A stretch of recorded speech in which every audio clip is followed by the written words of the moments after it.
Hey, the dropout from middle school. Leave my wife alone. I was celebrating with my sales team after a lengthy business trip abroad when our manager, Daniel Johnson, tossed cold coffee at me. I wasn't sure what was going on at first. I barely completed middle school, of course, and I might appear elderly to Daniel, who was 35. I can't overlook being insulted and having coffee thrown at me, though, just because of that. I used a napkin to wipe the coffee from my face. Nancy, who was holding on to me, gave Daniel a furious look. "Why are you treating my husband this way? What does that mean to you?" "I'm not sure what you mean by wife. Sufficient already. James Taylor is my spouse." Nancy had been the target of Daniel's persistent harassment. "James Taylor is my name.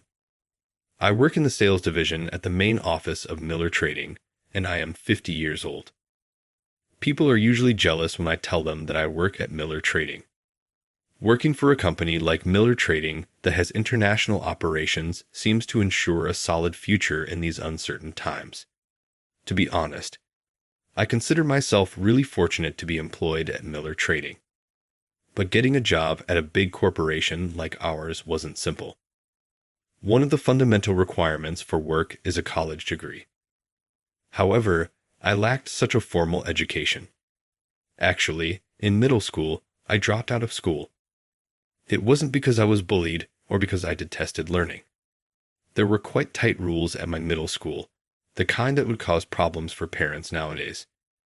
After having a smooth elementary school experience, I began to get terrible headaches and morning exhaustion, which prevented me from going to class.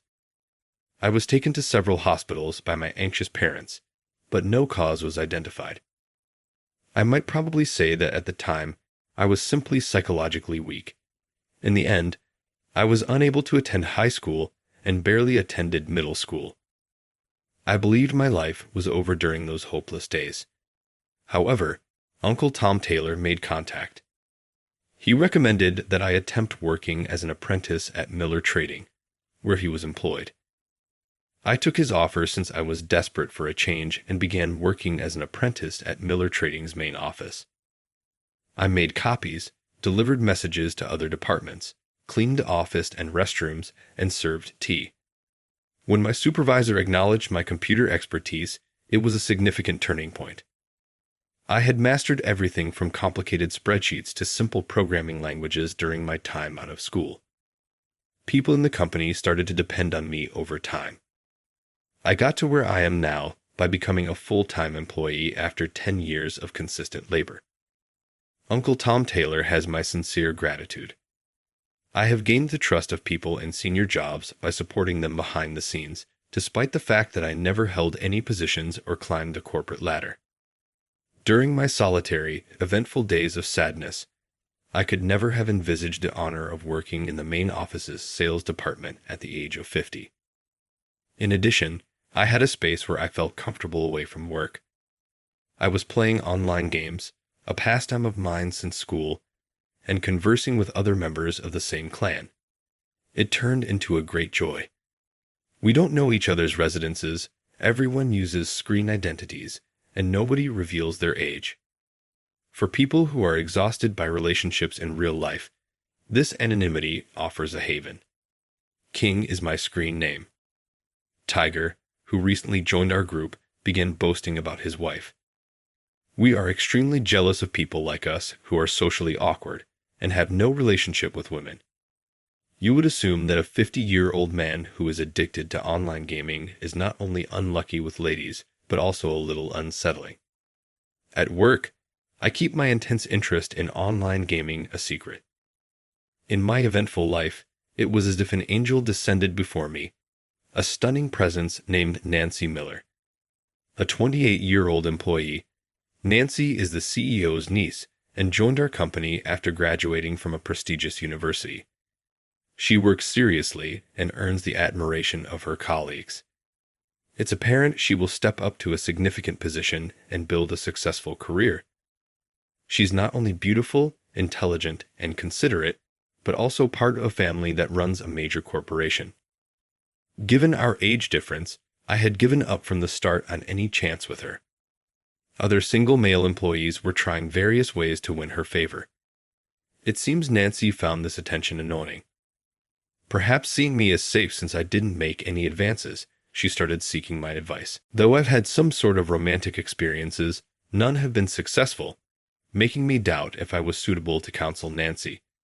So, at night, I consulted my online friends on how to respond to her. Of course, I kept Nancy's identity secret to avoid any issues. Everyone gave serious advice, allowing me to provide Nancy with precise guidance. When I saw her the next day, as time went on, my feelings for Nancy grew stronger. However, there was a person who was unhappy about Nancy smiling only at me. That man was Daniel Johnson. The sales manager, Daniel, is 35, single, a Harvard graduate, and he thinks he's the perfect match for Nancy. He constantly finds excuses to be with her and approaches her with blatant comments. I really don't like guys like him. It's good to be confident, but he's got no humility at all. I believe that humility is what helps people to grow. That's tough. Daniel is definitely a confident guy. If you don't like something, you should say it clearly. It's dangerous to turn him down when you're alone, so I'll always be there with you. Thank you, James. I'm scared of being left alone with him too often. Can I call you when that happens? I responded, of course, and we exchanged messaging apps. Even if she couldn't call out loud, she could now reach out to me. As we started communicating regularly, Nancy frequently sent me messages, responding sincerely each time. I became more and more attracted to her personality. I struggled to suppress the strong feelings I hadn't felt in a long time, but eventually, Nancy also began to show her special feelings for me. Then, an opportunity for a long-term business trip abroad came up for me. The destination was Mexico, and I would be away from the U.S. for 3 months. Being given such an important task would normally be motivating, but something was bothering me. It was such a big job for someone like me with no degree and no position. Apparently, Daniel had orchestrated this assignment to separate me from Nancy. Nancy confided in me about her worries on how to deal with Daniel while I was away. James, I'm scared. I'm afraid Daniel will try something while you're gone. Even when I tell my uncle, he just says I'm being too sensitive. Daniel has always been favored by him, so it's useless. It's a problem if the CEO won't listen. I can't leave for the trip and leave you like this.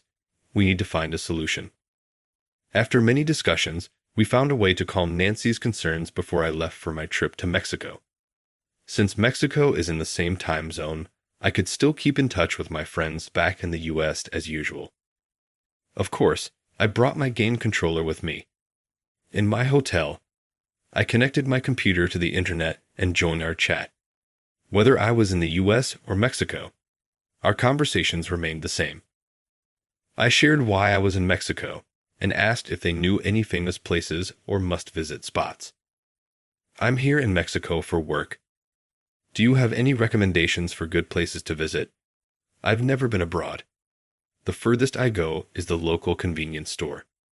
That's an issue. While I'm not a complete shut-in, I'm not keen on traveling much either. During this time, only Tiger provided various information about Mexico. He had visited several times during his college years and shared tips about the best places to eat.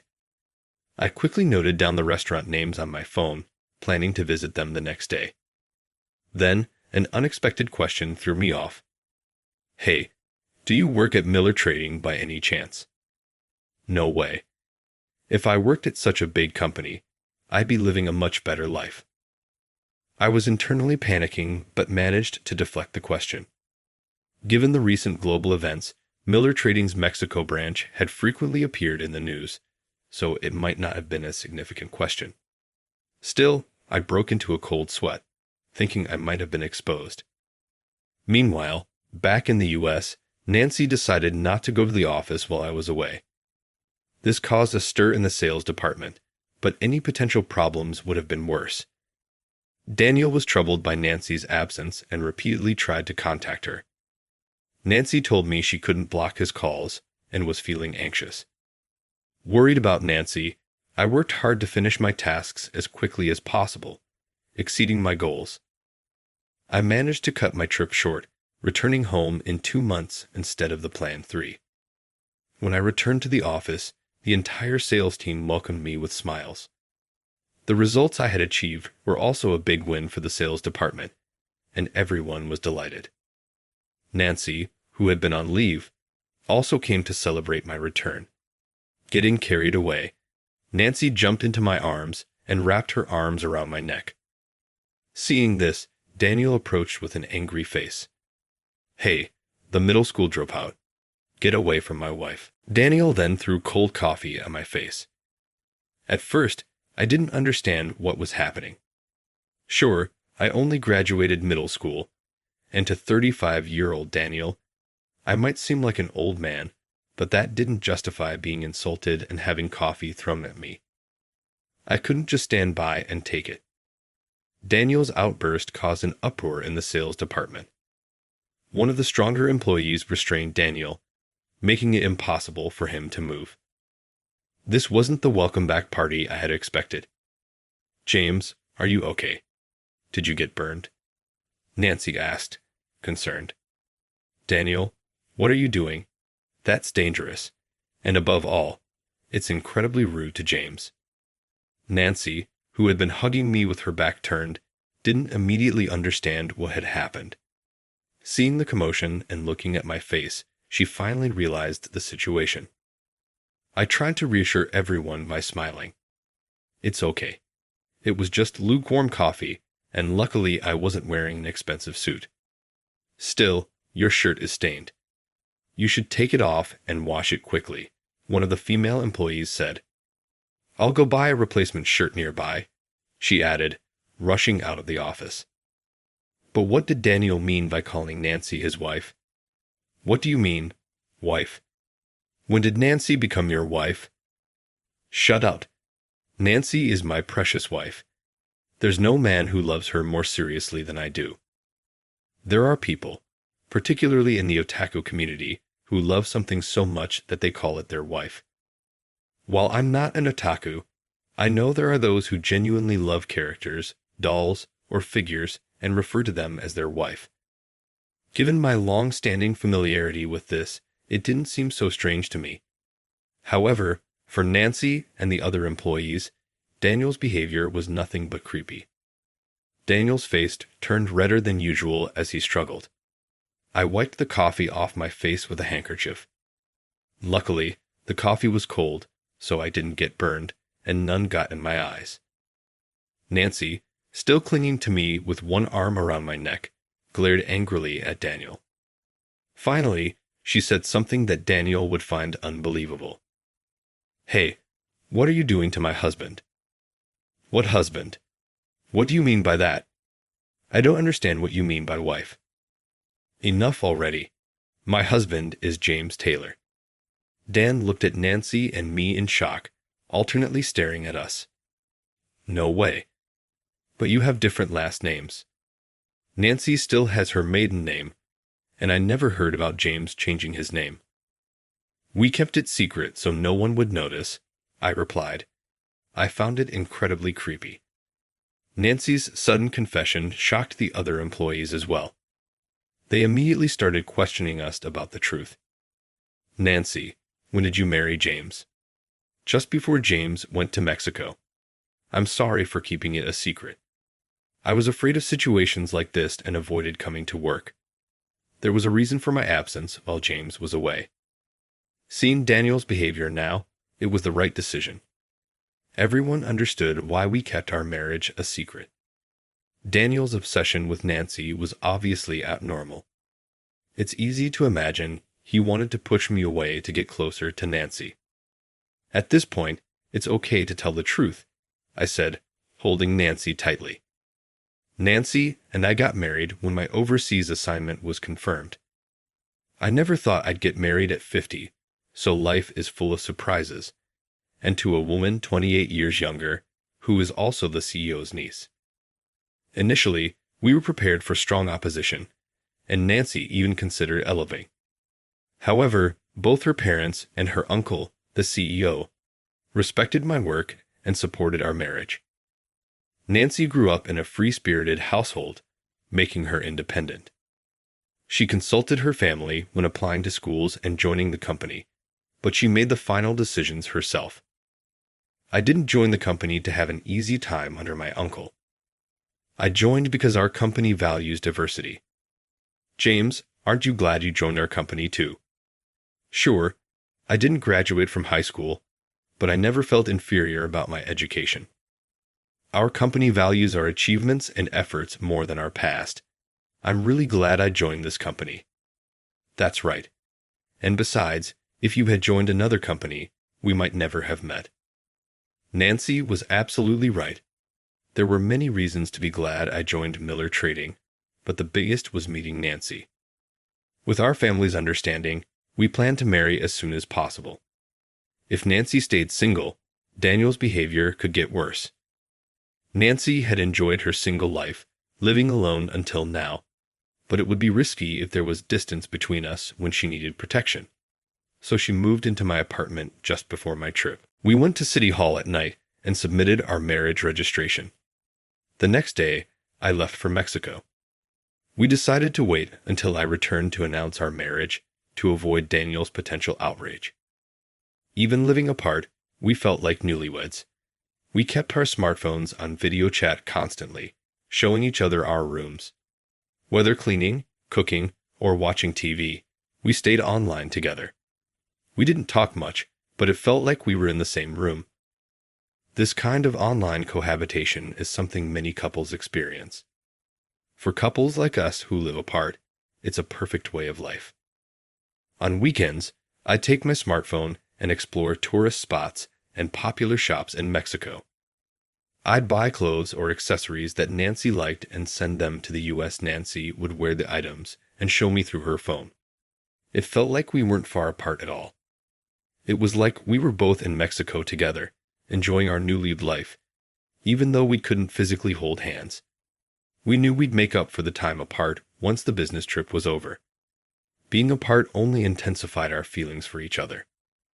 After spending those days together virtually, I safely returned home, and now here I am, holding my new wife and explaining everything to everyone. While we considered not having a wedding ceremony, Nancy's parents were eager for a reception, so we decided to honor their wishes. Soon, you'll all receive invitations to our reception, so please attend. Seeing Nancy and me embracing happily, Daniel stood there in shock and anger. Honestly, I felt no guilt, only satisfaction, as I proudly displayed my love for Nancy. That said, I didn't hold any particular grudge against Daniel, but Nancy, who had been harassed extensively, felt different. Nancy reported the coffee incident to her uncle, the CEO. The CEO summoned Daniel and gave him a severe warning. Then, a surprising fact came to light. I had been busy preparing to return home and had stayed away from online gaming for a while, during which a small issue arose. It turned out that Tiger, our chat buddy, was actually Daniel. Daniel had somehow suspected this from my King comments, but when my Mexico trip coincided with his timing, he realized he had been chatting with me all along. I was King's boss. That guy, a subordinate, stole my wife. The night Daniel learned I was married to Nancy, he revealed his identity and raged about his wife being stolen by a subordinate. Despite other members trying to calm him down, Daniel's repeated violent comments led the admin to disband our clan. Nighttime online gaming had been my solace, so it was tough not being able to chat with the same group. Since then, I have placed more value on the real world. However, Daniel became more engrossed in online gaming, hopping from clan to clan. According to a user who happened to meet him again, Daniel boasted about marrying his wife in various clans, making other users envious. In the real world, Daniel lost Nancy, and only the online world was kind to him. Online gaming involves sharing the same time frame, so it's often hard to find time to chat with friends if your schedules don't align. This is a major issue because coordinating times is essential for talking and planning clan activities. Getting too involved can mean sacrificing your own time to fit others' schedules. Many users end up sleep-deprived or find it affecting their work. Daniel preferred clans that were active during the day, so he frequently missed work. Nancy and I held a grand wedding reception at the most luxurious hotel in the area, surrounded by well-wishers. People often say I'm marrying up, and in a way, they're right. Not only did I marry the CEO's niece, but my consistent hard work was recognized, and I was promoted to sales manager. Daniel had lost his managerial position a while ago due to his frequent absences. Daniel was eventually demoted to a regular employee. Had he shown more commitment by returning to work and putting in the effort, things might have been different. However, his continued absences angered the CEO, leading to Daniel's dismissal. A while later, Daniel came to retrieve his belongings from the office. I tried to be curious, but Daniel refused to speak to me. According to other employees, Daniel said he had no plans to work in an office again and would rely on investments to make a living. It's outdated to work hard for someone else. I'll make a fortune soon and start a business overseas. Whether he was serious or it was just his final bravado, I never saw Daniel again. Even if it wasn't me, anyone would be curious about what happened to Daniel. A former colleague kept track of Daniel's whereabouts and reported back to me. In short, there was no good news about Daniel. Daniel was a complete amateur when it came to investments. Word got out that he was a clueless man with money wandering the internet, and many enticing offers started coming his way. Daniel believed these impossible promises and poured large sums of money into them. However, he became an easy prey for unscrupulous people and quickly lost his money. Eventually, he ran out of savings and turned to borrowing money. Nowadays, online games require spending money to fully enjoy them. Trying to make his avatar look cooler and stronger, Daniel spent all the borrowed money on these games. His avatar became incredibly impressive, but his personality drove new friends away soon after meeting them. Despite this, the online world was the only place where Daniel could live freely. Daniel completely immersed himself in online games, forgetting about eating and sleeping. After several days without eating, Daniel was found collapsed at his home by his worried mother. He was taken to the hospital, where he was diagnosed with malnutrition. Fearing he would repeat the same mistakes even after recovering, his parents brought him back to their home. The first thing they tried was cutting Daniel off from the internet, taking away his smartphone, and completely removing the internet connection from their home. It's a difficult decision in these days, but despite the inconvenience to themselves, they made this choice hoping it would help their son recover. Daniel, unable to play his beloved online games, now spends his days in isolation. We can only hope he will eventually recover and lead a normal life. A year has passed since then. Nancy and I welcomed our first son into the world. I never imagined I'd become a father at 51. We named our son Yuma after consulting with Nancy's parents. We chose the name with the hope that he will grow up to be a kind and brave man. I am filled with gratitude for Nancy. What I can do is to protect and support my family. With the addition of a new family member, I am more motivated at work and achieving great results. There is a proposal for me to become the branch manager in Singapore, and if it becomes official, I plan to move there with my family. I want to show Yuma the various worlds out there and support him in choosing his own path.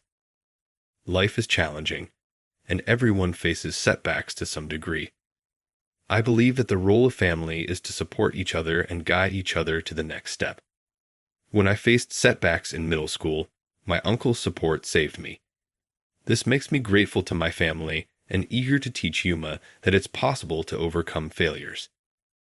Nancy remains cheerful and energetic, often saying she wants 2 more children. When Yuma turns 20, I'll be 71. I want to stay healthy, live long, and be there for him as much as possible. Right now, I am experiencing the happiest time of my life.